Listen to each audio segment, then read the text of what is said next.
정부가 생각하는 거 그런 것 같아요. 당분간 좀 월세 사세요. 좀 월세 좀 사시면 어때요?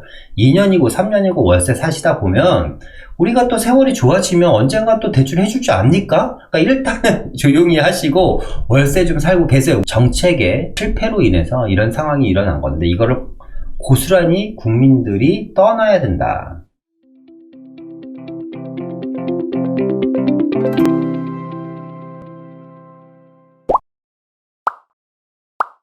부동산 시장의 가장 큰 이슈인 대출 규제에 대해서 한번 알아보도록 하겠습니다. 특히 실수요 대출인 전세자금 대출을 규제하면서 시장이 상당히 혼란스러운데요. 특히 이번 주나 다음 주 정도에 발표될 가계부채 종합대책 안에 전세대출 규제가 포함되어 있다고 하니까 상당히 많은 분들이 관심도가 상당히 높습니다. 이번 전세자금대출 규제에요, DSR을 적용시킨다라는 이야기가 있네요. 자, 그럼 상식적으로 소득이 높은 사람들이 상당히 유리할 것 같고요. 소득이 낮으면서 기존에 대출이 많으신 분들은 거의 전세자금대출이 안 나올 확률이 높죠. 그러니까 바꿔서 간단하게 이야기를 하면 고소득자만 전세를 살 수 있는 세상으로 바뀔 수도 있을 것 같습니다. 어쨌거나 이번 주나 다음 주에 가계부채 종합대책이 발표를 한다고 하는데 그 내용에는 대략적으로 어떤 내용들이 들어있고 그렇게 됐을 경우 시장에 어떤 영향이 있는지 한번 지금부터 알아가보는 시간을 갖도록 하겠습니다. 자, 첫 번째 뉴스를 한번 보겠습니다. 가격은 오르고 물량은 없고 대출은 줄이고 가을 전세 시장이 삼중고를 겪고 있다는 얘기입니다. 가격 오르고 물량 없고 대출은 없애버리고, 그죠? 각종 규제로 이제 매물이 잠겼죠. 그러니까 임대차법 3법입니다.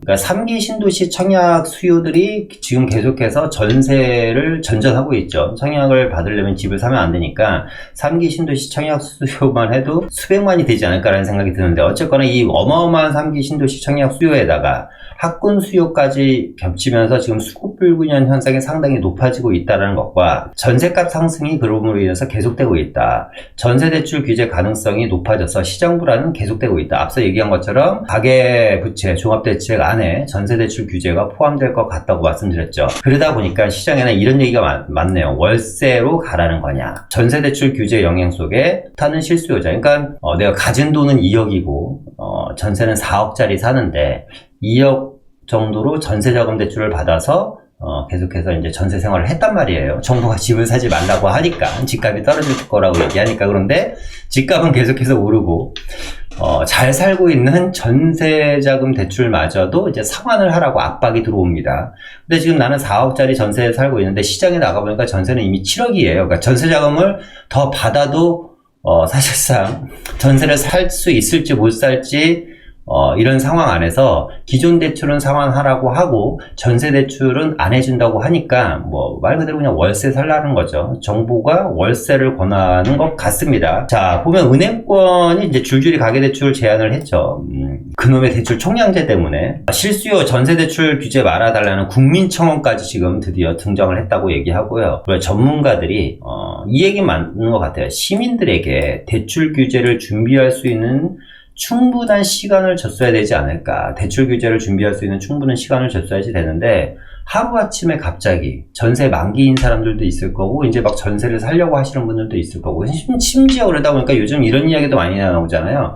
뉴스를 보니까 계약금 띄었다. 전세 3억짜리 전세를 구했어요. 내 돈 1억에다가 전세자금 대출 2억을 받아서 신혼부부들이 3억짜리면 계약금만 3천만 원을 넣었을 거 아닙니까? 그런데 은행에서 갑자기 더 이상 전세자금 대출을 못 해준다라는 통보가 온 거예요. 한 달 전에 알아봤을 때만 해도 전세자금 대출 충분히 해줄 수 있을까? 그냥 계약하시라고 했는데 다시 은행을 가보니까 죄송한데 그때는 그때고 지금은 지금이네요. 저희도 어떻게 할 방법은 없는데요. 전세자금 대출 못 해드릴 것 같습니다. 그럼 저희는 어떡하죠? 지금 3천만 원이나 지금 계약금을 걸었는데 이거 띄란 말인가요? 일단은 그러면 3금융 꿈이나 사채 시장을 좀 알아보셔야 될 것 같은데요. 급하시면 그거라도 빨리 해서 전세금을 마련하시는 게 맞을 것 같습니다. 이런 식으로 지금 시장이 돌아간다는 거죠. 상당히 진짜 말도 안 되게 시장이 돌아가는 것 같습니다. 그러니까 정책을 하시는 분들이 조금 아쉽지만 좀 시장을 좀 더 정확하게 이해를 하고 이 실제로 대출이 필요한 사람이 누군가에 대한 이야기, 어떤 사람들이 대출이 필요한가를 좀 고민해 주실 필요가 있어요. DSR을 적용시킨다고 하는데 사실 고소득자들은요, 은행 입장에서는 돈이 뛸 염려가 제로인 사람들입니다. 이런 사람들한테 대출을 당연히 해주는 건 너무 당연하잖아요. 그런데 정말 대출이 반드시 필요하신 분들한테 어쩌면 대출을 받을 기회조차도 박탈당할 수도 있다라는 거죠. 자, 전세대출 제한이 이제 우려가 된다고 합니다. 수도권 전세 가격이 다시 상승폭이 엄청나게 커진다라는 내용입니다. 그러니까 뉴스를 보면 일단 가을 전세 시장이 상당히 두렵고 암울하다.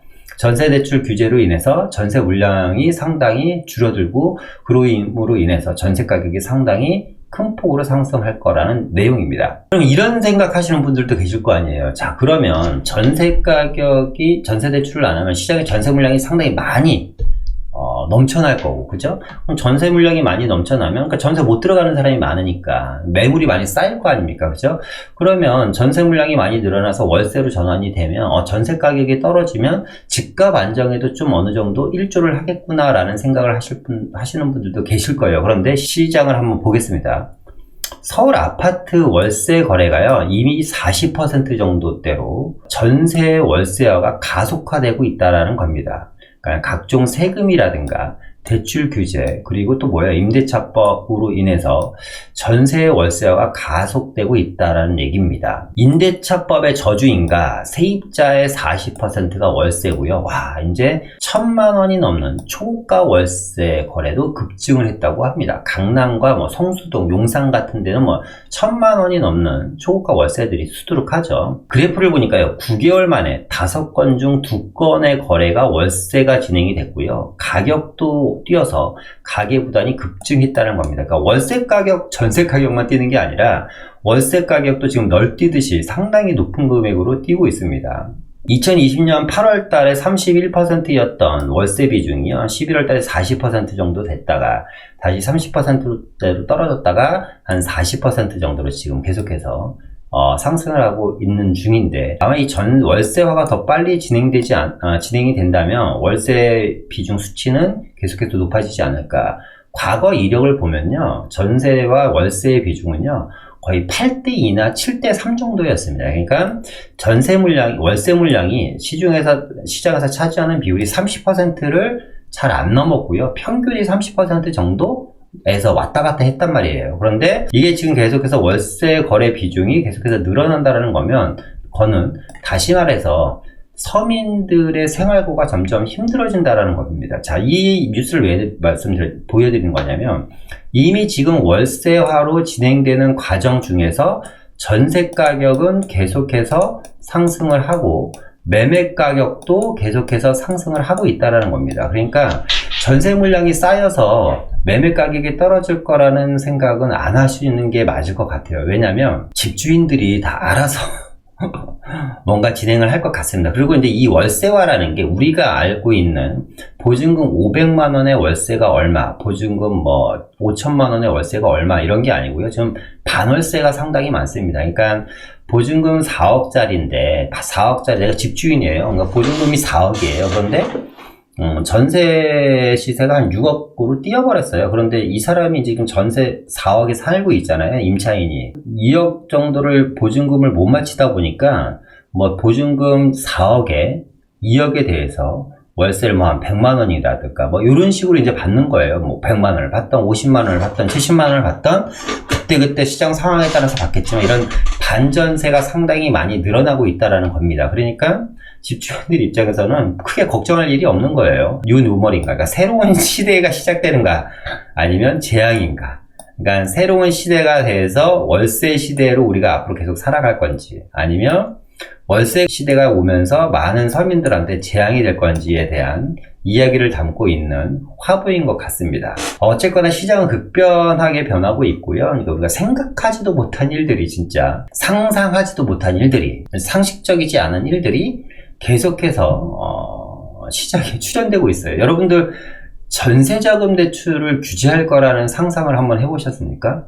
전세자금 대출이 필요한 사람들이 실수요자들인데 전세금 대출을 막아버린다라는 생각을 해보셨어요? 그런데 그런 게 지금 일어나고 있습니다. 자, 계속해서 보겠습니다. 자, 가계부채 대책 발표가 이제 임박을 했죠. 빠르면 이번 주, 늦어도 다음 주 초입니다. 전세자금 대출에요, DSR 또는 분할 상환을 적용시키겠다는 겁니다. 분할 상환이란 건 먼저 아시죠? 원리금 균등 분할 상환을 얘기하는 겁니다. 이거는 집 살 때나 필요한 거였어요. 그런데 전세를 살 때도 원리금 균등 분할 상환을 하라는 겁니다. 자, 그럴 거면 뭐 따로 여태까지 기다리면서 전세를 살았을까요? DSR을 적용받으면서 전세자금 대출을 받는 사람도 있고 못 받는 사람도 있을 텐데 뭐 따로 전세를 살았을까라는 생각을 한번 좀 해보게 됩니다. 이게 유력하다고 합니다. 유력하다. 중요한 건 뭐다? 유력하다. 금융위에서 이런 얘기를 했어요. 실수요자도 대출 상환 능력 범위 내에서 대출을 해라. 이 말은 무슨 얘기예요? DSR이나 원리금 균등 분할 상환을 하겠다는 겁니다. 실수요자도요. 그러니까 지금 대출이 필요하신 분들이요, 무주택자와 전세를 사시는 분들이거든요. 자, 보세요. 1주택자만 갖고 있어도 전세 대출 뿐만 아니라 모든 대출이 막혀버립니다. 주택 한 채만 갖고 있어도 모든 대출이 막혀버리기 때문에, 제가 그전 영상에서도 한번 이야기했잖아요. 금리 인상이라든가 아니면 테이퍼링으로 인해서 금리가 올라간다고 하더라도 크게 우리가 영향을 생각보다 많이 받지 않을 것인 게, 대출을 받고 집을 사시는 분들이 별로 없다라는 거죠. 진짜 필요한 사람은 금융위에서도 알고 있네요. 실수요자인데 실수요자의 대출을 막아버리겠다라는 겁니다. 그건 좀 진짜 다시 한번 말씀드리지만 정부 당국에서는, 금융위에서 한번 좀 다시 한번 고려해 볼 필요는 있는 내용인 것 같습니다. 이게 원칙이랍니다. 실수요자 대출 규제가 원칙이다. 카드론도 DSR, 카드론은 이미 DSR을 시행했는데 이 기간을 당기겠다라는 거죠. 그러니까 모든 대출이 뭐예요? DSR 적용이 되는 겁니다. 은행보다 느슨한 이 금융권도 DSR 강화를 단계적으로 시키겠다. DSR 일정도 앞당겨질 것 같습니다. 누구도 이 금융권도. 일반인들이 대출을 받을 수 있는 데는 어디밖에 없다. 이제 어디밖에 없다? P2P밖에 없다. P2P는 뭐죠? 사채 시장이죠. 사채. 우리가 언론에서 자주, 광고에서 많이 듣는 데죠. 무슨 캐시 뭐 이런 것들, 이 P2P 시장밖에는 갈 곳이 없어질 것 같습니다. 자, 계속해서 뉴스를 보겠습니다. 고승범 금융위원장은 지난주 국회 국정감사에서 가계부채 증가율 목표인 6%대를 달성하려면 전세대출을 조이고 집단대출도 막아야 하냐는 더불어민주당의 유동수 의원 질문에 뭐라고? 네라고 대답했다. 예라고 대답했다. 자신있게 예라고 대답했다고 합니다. 자, 그러면서 투기 수요를 막고 실수요자를 보호해야 하지만, 그러니까 여기서 뭐래요? 실수요자도 보호해야 하지만 가계대출이 늘어나는 것은 대부분 실수요자 대출이라면서 실수요자 대출도 상환능력 범위 내에서 가능하게 해야 된다. 그러니까 무슨 얘기냐면, 그러니까 앞뒤가 좀 문맥이 안 맞는 것 같아요. 실수요자를 해야지 돼. 그러니까 실수요자를 보호해야지 되는 거고, 지금 돈이 필요한 것들도 다 실수요자야. 이 실수요자는 무주택자와 전세를 사시는 분들을 이야기를 하는 겁니다. 그죠? 무주택자와 전세 사는 사람들한테 이 사람 보호해야 하는 거는 맞아. 그리고 대부분 필요한 사람이 이런 무주택자나, 대부분 필요한 사람이 무주택자나 전세 사는 사람들인데, 이 사람들한테도 상환 능력이 안 되면 대출 못 해주겠다는 겁니다. 왜? 부채 증가 목표인 6%대를 달성하기 위해서. 뭐가 중요한 건 뭐다? 이번 지금 이 연말에 중요한 거는 금융위원장 중요한 건 뭐냐면, 이번 정부에서 중요한 건 그거예요. 실수요자의 생활이 중요한 게 아니라 부채 증가율 목표인 6%를 막는 게 중요한 것 같아요. 제가 봤을 때는 이 6%가 목숨을 걸고 있는 것 같습니다. 이게 7%, 8%되면 절대 안 되는 거죠. 6%를 위에서 하나를 했겠죠. 6% 넘기면 안 된다. 이렇게 하나를 했기 때문에 어쨌거나 실수요자들한테 대출은 안 나간다. 자, 전세대출은요, 그동안 실수요자, 그러니까 정부도 이야기하고 있잖아요. 전세대출은 그동안 실수요자의 피해를 우려해서 DSR 규제를 제외해왔다. 그러나 부동산 투기를 촉진시킨 이른바 갭 투자에 활용되어 온 전세대출을 잡지 않고선 가계부채 관리 목표를 달성하기 어렵다는 위기감이 생기자 규제하는 방향으로 분위기를 바꾸고 있다라고 얘기하는데, 이게 전 말이 안 되는 게, 앞서 얘기했잖아요.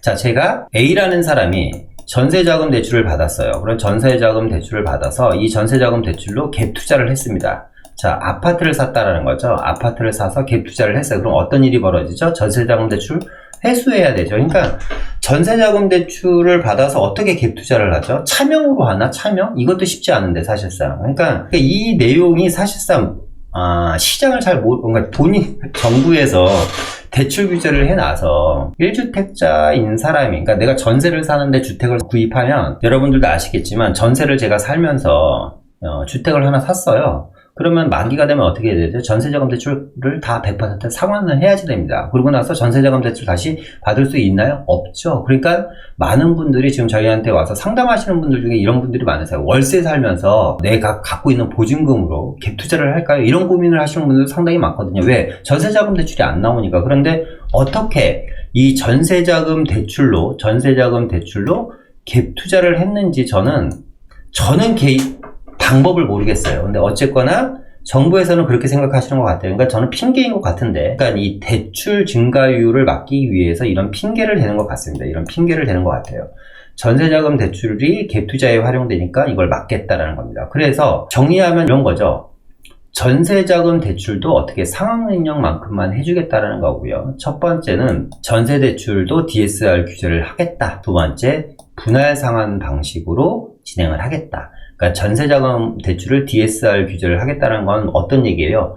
버는 만큼만 대출을 해주겠다는 겁니다. 앞서 얘기했던 것처럼 기본적으로 혹은 상식적으로 주변에 대출이 있으신 분들을 한번 살펴보면 고소득자일수록 상식적으로 얘기하는 겁니다. 뭐 그렇지 않은 분들도 계시는데 고소득자일수록 대출이 많지 않을 것 같아요. 일반적인 사업하시는 분들 빼놓고 일반적인 직장인들이나 자영업 하시는 분들 중에서 고소득자인 분들이 사업자금 대출을 빼놓은 나머지 일반적인 신용대출이라든가 이런 게 얼마나 있겠습니까? 라는 생각이 듭니다. 그러면 반대로 얘기를 하면 고소득자일수록 기존 대출이 없으니까 전세자금 대출을 받을 수 있을 거고요.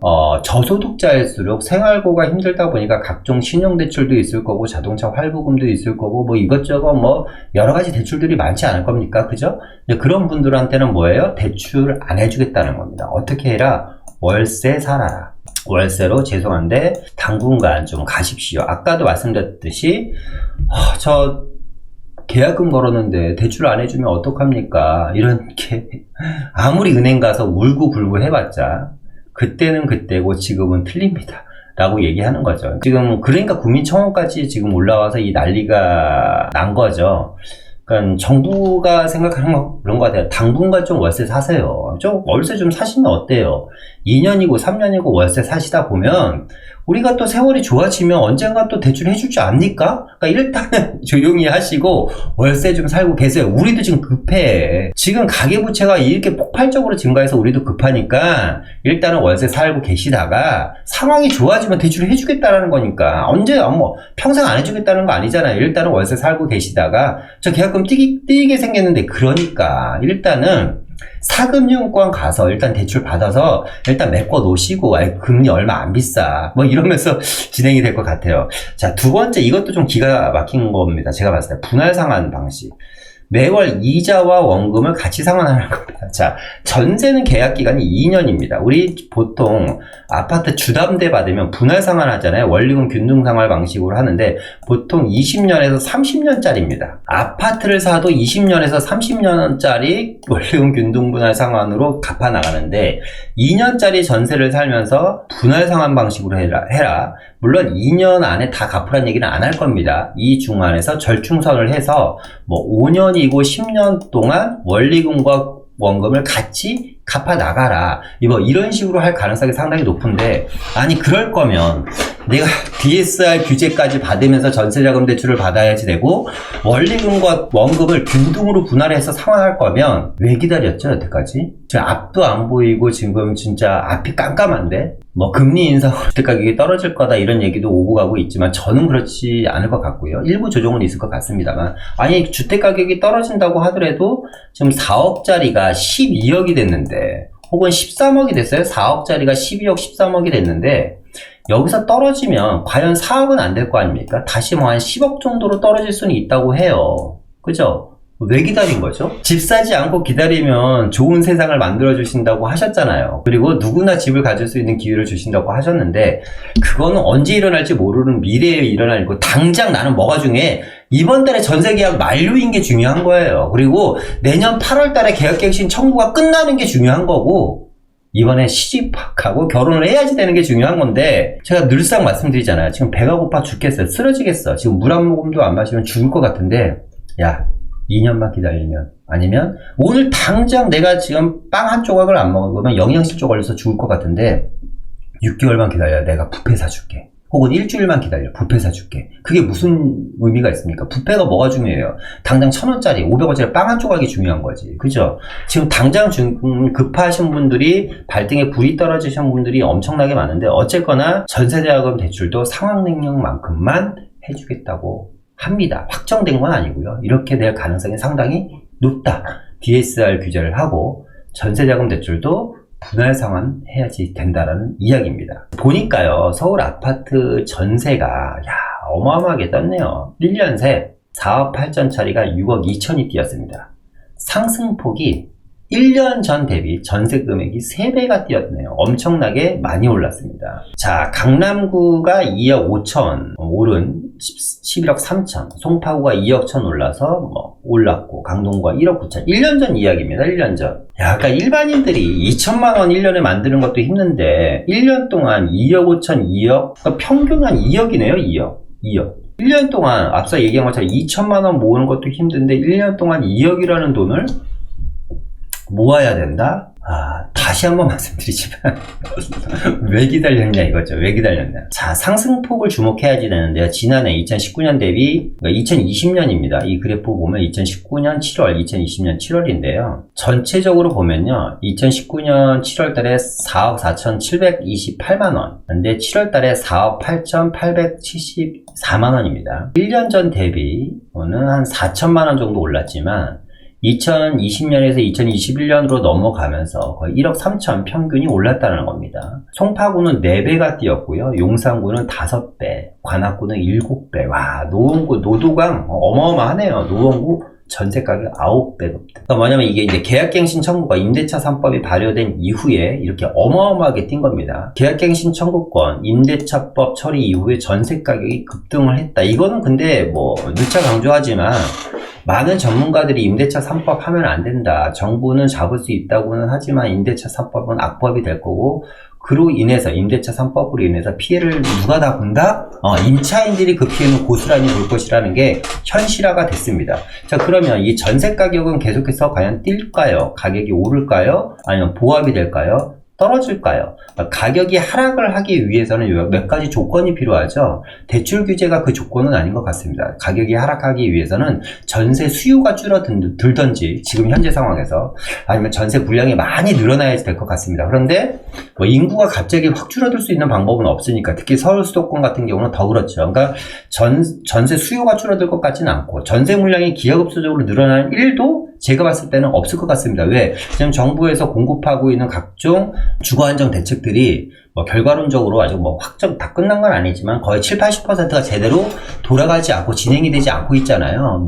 가장 큰 이슈인 3기 신도시조차도 사실상 언제 될지도 모르고, 특히 이번에 또 하나 대장동에서 또 하나 터졌잖아요. 그러니까 더 많은 그 토지 소유자들이 더 분노를 하고 이 보상이 더 늦어질 것 같습니다. 근데 어쨌거나 중요한 건 뭐냐면, 그러니까 물량이 늘어나지 않는 이상은 전세 가격 하락은 없을 것 같아요. 자, 그럼 보합 상태로 가려면 보합도 만만치가 않다. 왜? 이미 전세 가격이 3배나 뛰었는데 보합이 될까요? 그리고 안정이라는 걸 우리가 한번 지켜봐야지 되는데, 안정이라는 건 뭐예요? 2억짜리 전세가 지금 6억이 된 거예요.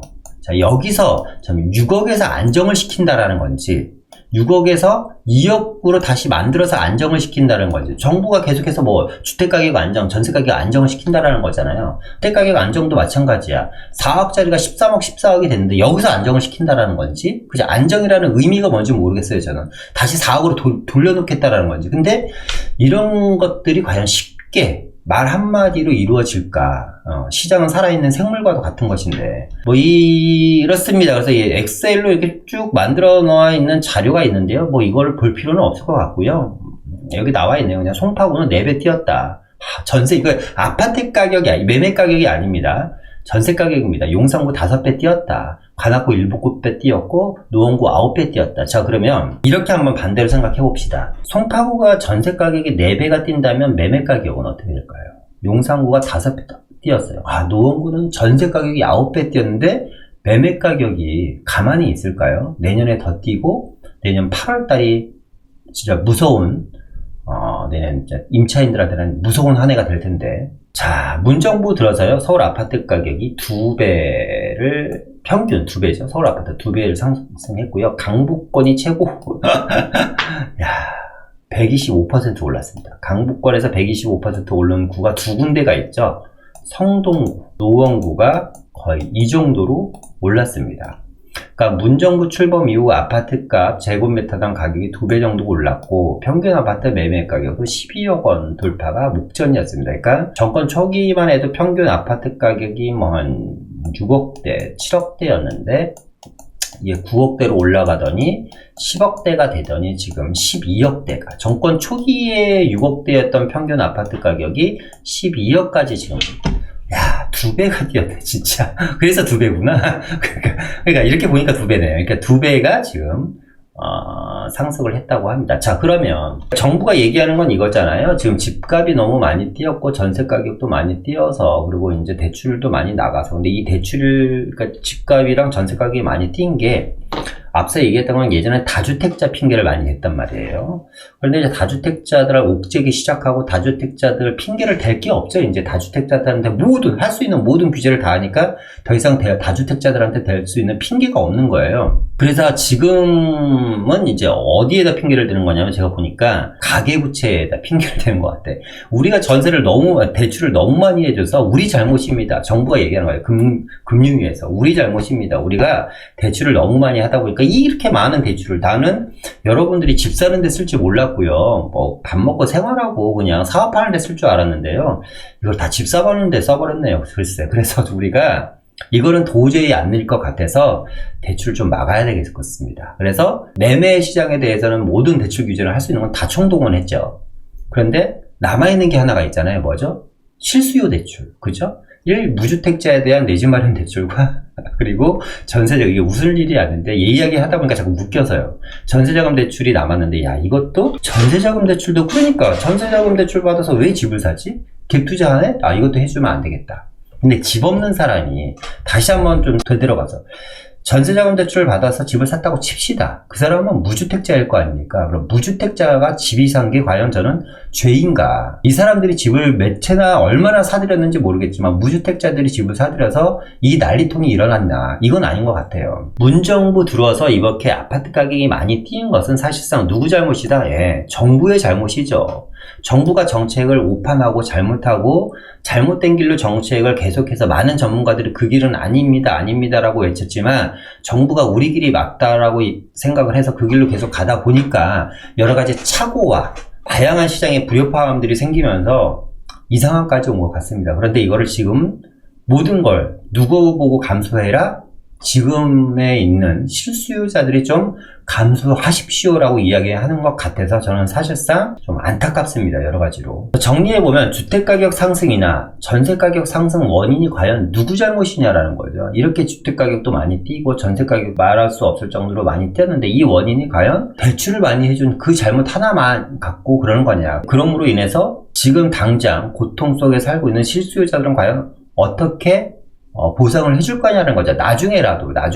당연히 전세를 살 수 있는 사람이 월세를 살아야 된다면, 그동안 나는 내지도 않아야 될, 많게는 수백만 원에, 적게는 수백만 원에서 많게는 수천만 원에 달하는 필요 없는 비용이 나가는 거잖아요. 월세 비용으로. 그죠? 그리고 1금융권에서 대출받을 수 있는 사람들이 P2P 시장으로 넘어가서 사채에서 대출을 받아서 어쩔 수 없이 전세자금 대출을 마련해야 되는 사람들한테는 어떻게 과연 보상을 해줄까요라는 거죠. 어쨌거나 이 주택가격 상승과 전세가격 상승은 제가 봤을 때는 정책의 실패로 인해서 이런 상황이 일어난 건데, 이거를 고스란히 국민들이 떠나야 된다. 그래서 문정부 들어서요, 서울 재산세가 30%가 올랐고요. 가구당 21.6배가 재산세가 올랐네요. 그러니까 재산세, 세금을 많이 걷어서 좋겠다. 그죠? 세금을 많이 걷어서 좋겠어요. 재산세가 많이 낸다라는 건, 이만큼 재산세를 많이 내는 사람이 많다라는 건 뭐냐면 주택가격이 엄청나게 많이 올랐다. 결국 부동산 실패라는 거고요. 부동산 실패, 이제 여당 의원들마저 이제 질타를 합니다, 지금은. 근데 여당 의원들마저도 부동산 실패를 대선, 선거가 다가와서 그런 것 같은데. 이제 우리는 결이 다르다. 우리는 이렇게 안 할 자신이 있다. 지금 이런 이야기를 하는 것 같아요. 얼마 전까지만 해도 부동산 실패 아니다. 잘하고 있다라고 했던 이분들마저도 질타를 하기 시작합니다. 예.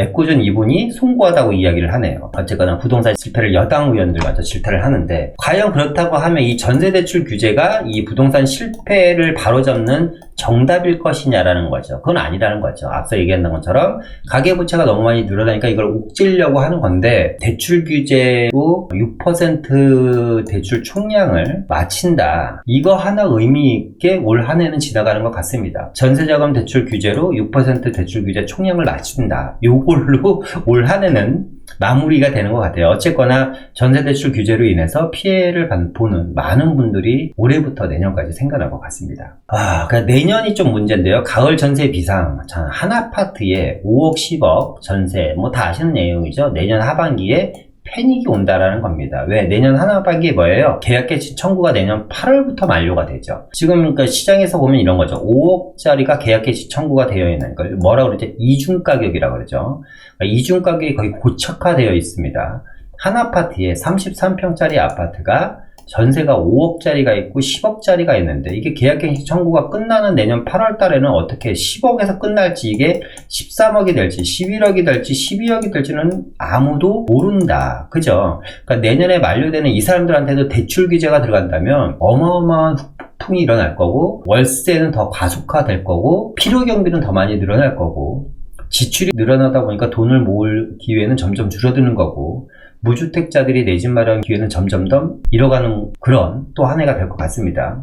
전셋값 이중가격이 현상이 고착화되어 있고요. 강남 2구가 2억 이상 차이 나고, 임대차 입법 시행 이후 오히려 전셋값이 급등이 행진된다. 계약 갱신 청구권 사용한 갱신 계약이 내년 8월부터 만료가 된다는 거고요. 임대료를 2배 올려줘야 되는 세입자들이 지금 패닉 상태다. 그러니까 지금 이런 분들도 많아요. 실제로 시장 가보니까 임대 계약이요, 아직도 5개월, 4개월, 6개월 남았는데, 서둘러서 올 여름 시장에 전세를 막 급하게 구하시는 분들을 제가 몇 분 봤거든요. 임대기한이 만료가 남았음에도 불구하고. 그러니까 그분들은 무슨 정보를 들은 거죠. 전세대출 규제를 한다는 이야기를 듣고 나서 전세기간 만료 이전에 나가면 임차인이 복비를 줘야지 되는 거잖아요.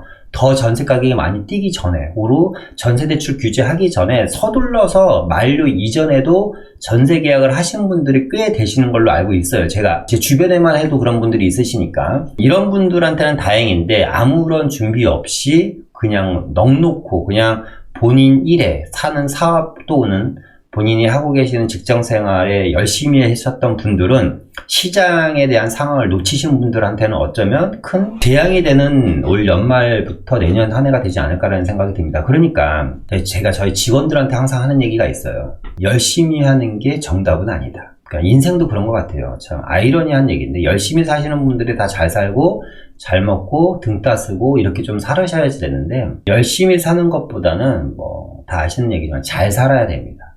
그리고 현명하게 살아야지 되고요. 너무 착하게 살으셔도 안 돼요. 시장을 좀 상황을 항상 예의주시하면서 편승하면서 살아야 된다 그러죠. 그러니까 시장에 좀 편승하면서 좀 살아야 되지 않을까. 앞으로는 더더욱이나 이렇게 빠르게 돌아가는 상황 안에서 내가 진짜 옛날 사람들처럼 탁 머리 박고 내 일만 열심히 하면서 살아서는 절대 생존하기가 점점 어려워질 것 같아요. 아무튼 많이 변하셔야지 되고, 빨리 변하셔야지 됩니다. 많이 변하시는 것 갖고도 안 되고요. 앞으로는 빨리빨리 좀 변화에 적응을 하셔야지 됩니다. 마무리하겠습니다. 전세 가격은요, 거품이 없는 시장 가격입니다. 우리가 전세 가격에, 우리 주택 가격에 지금 거품이 끼었다 이런 얘기 많이 하잖아요. 전세 가격에 거품 끼었다는 얘기 들어보신 적 없잖아요. 그죠? 이번 전세 가격은 거품이 심해. 거품이 좀 걷어줘야 돼. 이런 얘기 한 적 없잖아요.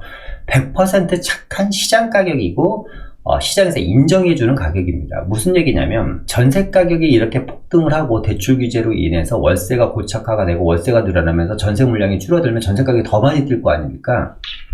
제가 늘상 말씀드리지만 전세 가격은요, 매매 가격을 결정하는 가장 중요한 키입니다. 키.